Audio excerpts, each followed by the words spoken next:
అనగనగా పచ్చని పొలాలతో చెరువులతో నిండిన ఒక చిన్న గ్రామం ఉండేది.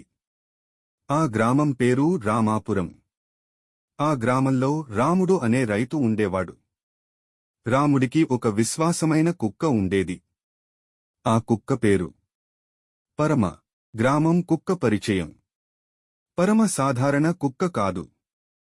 అది చాలా తెలివైనది, ధైర్యమైనది, నమ్మకమైనది.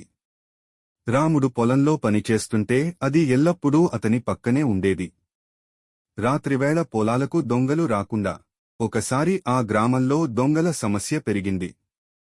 వారు రాత్రిళ్లు ఎద్దులు, మేకలు, ధాన్యం కూడా దొంగిలించేవారు. గ్రామస్థులు భయపడిపోయారు. కాని రాముడు మాత్రం తన కుక్క పరమపై పూర్తి విశ్వాసం ఉంచాడు. ఒక రాత్రి 3 దొంగలు రాముడి పొలానికి వచ్చారు. గోడ దాటుతుండగా పరమ గమనించింది. అది మెల్లగా మొరిగింది. రాముడు బయటికి వచ్చాడు. దొంగలు పారిపోవాలని చూశారు. కాని పరమ వారిని వెంబడించింది. ఒక దొంగను కాలు పట్టుకుని ఆపేసింది. గ్రామస్థులు వచ్చి అతన్ని పట్టుకున్నారు.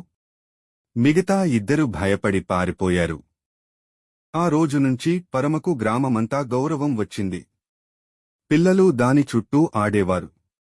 పెద్దవాళ్లు, ఇలాంటి కుక్క ఉంటే మన గ్రామం ఎప్పటికీ సురక్షితంగా ఉంటుంది అని మెచ్చుకున్నారు. పరమ కేవలం ఒక కుక్క కాదు. అది ఒక రక్షకుడు, ఒక విశ్వాసపాత్రుడు.